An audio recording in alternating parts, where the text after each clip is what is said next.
Branch number 1 the educator अल-जिक्रिया campus 592 Shadab colony MDA chowk Suraj Miani road Multan. Phone number 06147856000।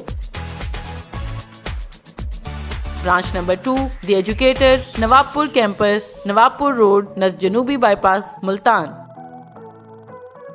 Phone number 031373798083। Assalamu alaikum dear student, how are you?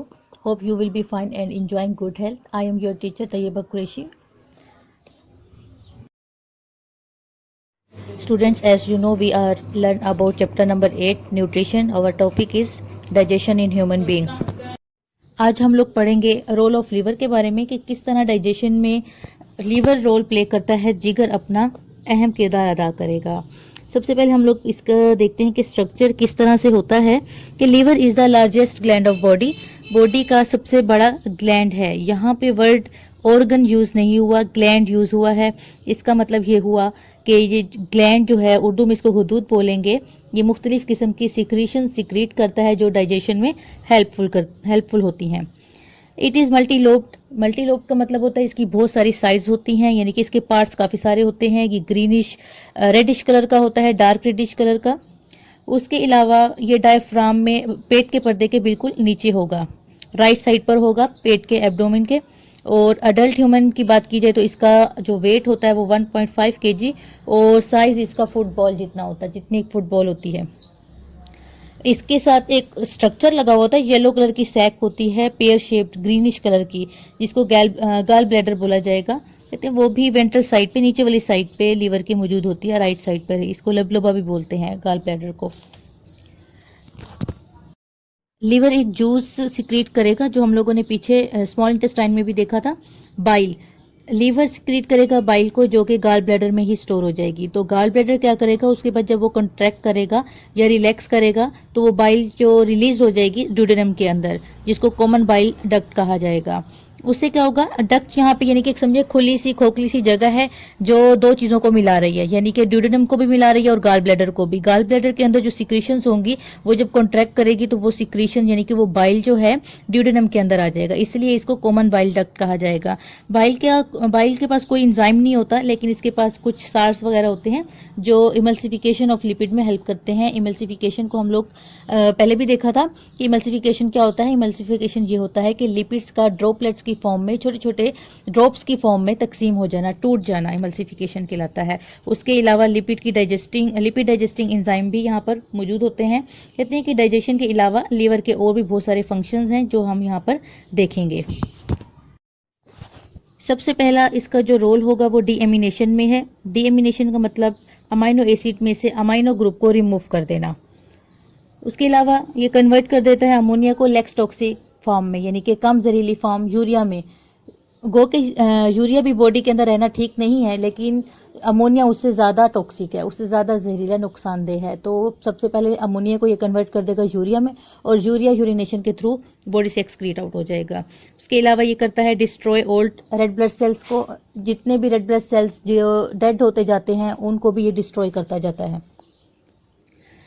Blood clotting protein को बनाएगा, जिसका name fibrinogen है, जो जख्म में या वुंड वगैरह अगर हो जाता है किसी पर्सन को तो उसमें जमने में हेल्प करता है। उसके अलावा ग्लूकोज को कन्वर्ट कर देता है ग्लाइकोजिन में, और जब रिक्वायर्ड होता है इसी ग्लाइकोजिन को कन्वर्ट कर देता है ग्लूकोज के अंदर। जैसे हम लोग खाना वगैरह खाते हैं तो सारा का सारा खाना उसी टाइम हमें एक्सक्रीट आउट नहीं हो जाता। ये ब्लड का जो हिस्सा बनता है, बॉडी का जो हिस्सा बनता है, वो जमा हुआ होता है लिवर के अंदर ग्लाइकोजन की फॉर्म में। और फिर जब बाज़ औक़ात हम लोगों को खाना देर से मिले या एक टाइम का नहीं भी खाते हम लोग, या फिर फास्टिंग कंडीशन में जैसे आजकल चल रहा है, तो उस फास्टिंग कंडीशन में वो जो ग्लाइकोजन स्टोर हुआ होता है उससे ग्लूकोज टूट कर हम लोगों को हासिल हो रहा होता है, एनर्जी हमें मिल रही होती है फ़ौरन।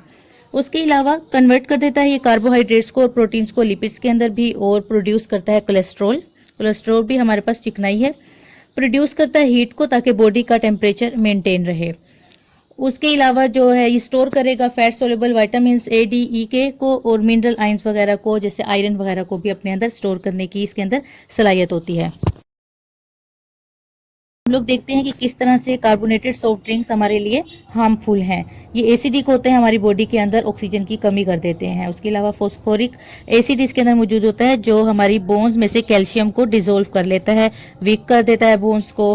कैफीन भी मौजूद है इसमें कोलास के अंदर, ये हार्ट रेट इंक्रीज कर देगा, ब्लड प्रेशर को भी इंक्रीज कर देता है। ये ह्यूमन डाइजेस्टिव सिस्टम के बारे में पढ़ने के बाद हम लोग देखते हैं कि किस तरह से अगर ह्यूमन डाइजेस्टिव सिस्टम का कोई ऑर्गन सही से अपनी फंक्शनलिटी परफॉर्म नहीं कर पा रहा, तो उसमें कोई डिसऑर्डर है, कोई डिजीज़ हो गई है, तो उनके बारे में आज हम लोग देखेंगे। डायरिया, कॉन्स्टिपेशन और अल्सर 3 यहाँ पे डिसऑर्डर्स हैं जो हम लोग डिस्कस करेंगे। फर्स्ट ऑफ ऑल हम डायरिया के बारे में बात करते हैं कि डायरिया क्या चीज़ है। वो कंडीशन है जिसमें कोई सफरर यानी कि जो पेशेंट है, फ्रीक्वेंट पार्टरी, उसको बार बार यानी कि लूज मोशन होंगे, लूज बोवल मूवमेंट्स का मतलब होता है कि बोवल स्मॉल इंटेस्टाइन का एक पार्ट है जो लीवर के नीचे होता है, ठीक है, वो नज़र नहीं आ रहा होता, तो उसमें उसकी जो मूवमेंट है उसको लूज बोवल मूवमेंट्स बोलेंगे। यानी कि उसकी जो मूवमेंट है, बाज़ औक़ात पेट में जिस तरह कहते हैं ना मरोड़ उठना, तो इस पर्सन के सफरर के पेट में मरोड़ उठते हैं डायरिया की कंडीशन में।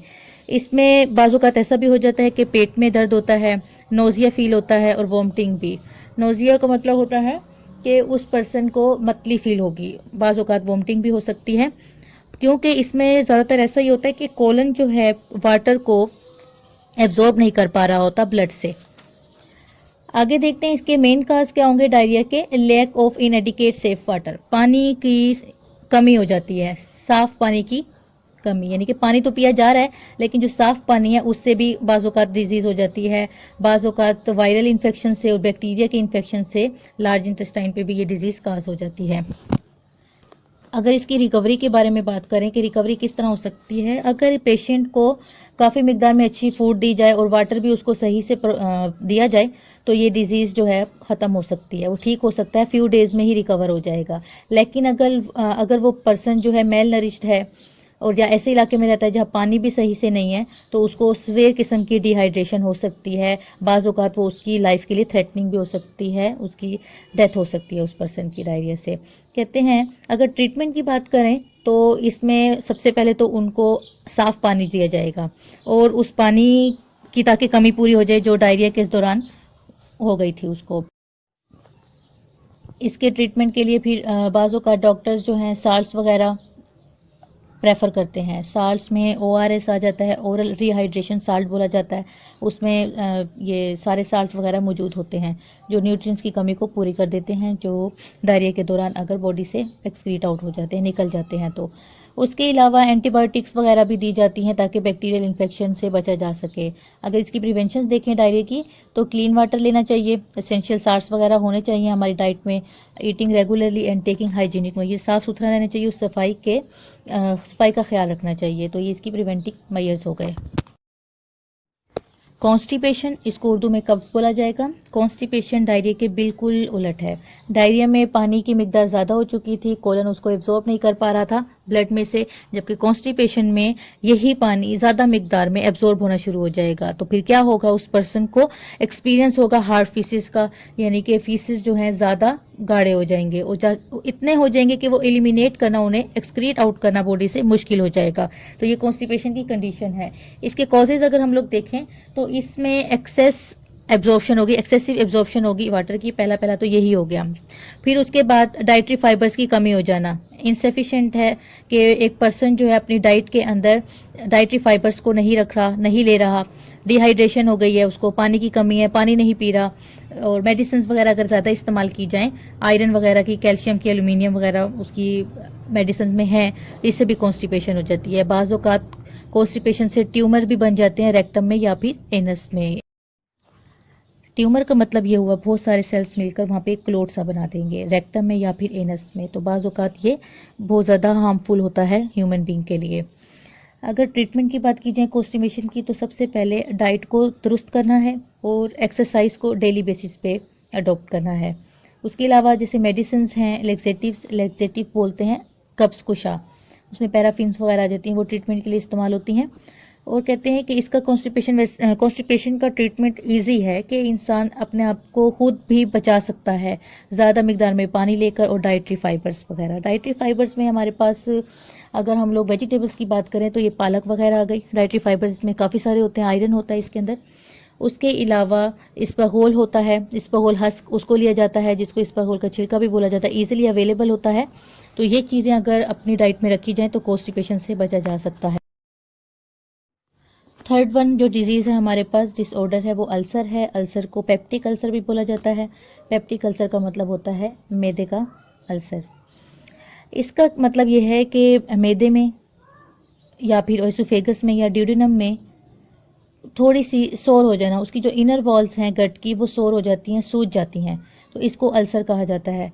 बाज़ औक़ात एसिडिक गैस्ट्रिक जूस जो है ब्रेक डाउन कर देता है टिश्यूज़ को या इनर वॉल्स को, उस वजह से भी अल्सर काज हो जाता है। तो कहते हैं अल्सर जो काज होगा उसको गैस्ट्रिक अल्सर कहा जाता है या पेप्टिक अल्सर भी कहा जाएगा, स्टमक के अल्सर को। अगर इसके कॉजेज़ की बात की जाए अल्सर के, तो एक्सेस एसिड, बहुत ज़्यादा एसिडिक चीज़ें लेने से भी, कोल्ड ड्रिंक वगैरह यूज़ करने से बाज़ औक़ात इन्फेक्शन हो जाता है, उससे भी अल्सर हो जाता है। Long term use anti inflammatory medicine का मतलब होता है ऐसे अद्वियात का इस्तेमाल करना जिससे सूजन कम होती हो, उससे भी ये हो जाता है। उसकी एग्जांपल एस्प्रिन है। स्मोकिंग से, ड्रिंकिंग से, कोलाज वगैरह यूज़ करने से, ईटिंग स्पाइसी फूड से भी अल्सर हो जाता है। इसके सिम्टम्स की और साइंस की बात की जाए कि कैसे पता चलेगा कि अल्सर हो चुका है, तो वो पर्सन जो है, सफरर है, उसके एब्डोमेन में बर्निंग स्टार्ट हो जाएगी। जैसे ही वो खाना खाता है उसके पेट में जलन स्टार्ट हो जाएगी, या फिर आधी रात को भी उसके पेट में जलन स्टार्ट हो जाएगी। उसके अलावा एब्डोमिनल पेन होता है, रश ऑफ स्लाइवा, उसके मुंह से खुद ब खुद थूक निकलेगा। आफ्टर एन एडिपोज ऑफ रिगर्जिगेशन, जैसे ही वो कोई चीज़ खाता है, लेता है मुंह के अंदर, तो उसकी रिगर्जिगेशन के बाद, यानी कि जुगाली, वैसे तो एनिमल्स के लिए अगर ये वर्ड यूज़ करें तो जुगाली कहा जाता है, लेकिन अगर ह्यूमन बीइंग की बात की जाए तो इसको रिगर्जिगेशन को ये कहा जाएगा कि वो जो खाया हुआ है उसने बार बार उसके मुंह में आ रहा है, मतलब वोमिट वाली कंडीशन हो जाएगी, वोमिटिंग वाली। उसको नोजिया भी फील होता है, बाज़ औक़ात मतली फील होता है, उसके भूख बिल्कुल ही ख़त्म हो जाती है, एपिटाइट ख़त्म हो जाती है, वज़न भी उसका कम हो जाएगा। ट्रीटमेंट अगर हम लोग देखें, इसका मेडिसिन इस्तेमाल की जा सकती हैं न्यूट्रलाइज करने के लिए एसिडिक इफेक्ट्स को गैस्ट्रिक जूस के। स्पाइसी फूड्स वगैरह, एसिडिक फूड्स वगैरह, स्मोकिंग को ख़त्म कर दिया जाए, कम कर दिया जाए, ये इसके प्रिवेंटिव मेजर्स हैं। अल्सर इससे ख़त्म हो सकता है। होप स्टूडेंट्स आपको आज का लेसन समझ आया होगा। इसके साथ ही मुझे इजाज़त दीजिए। अल्लाह हाफिज़। Take care students.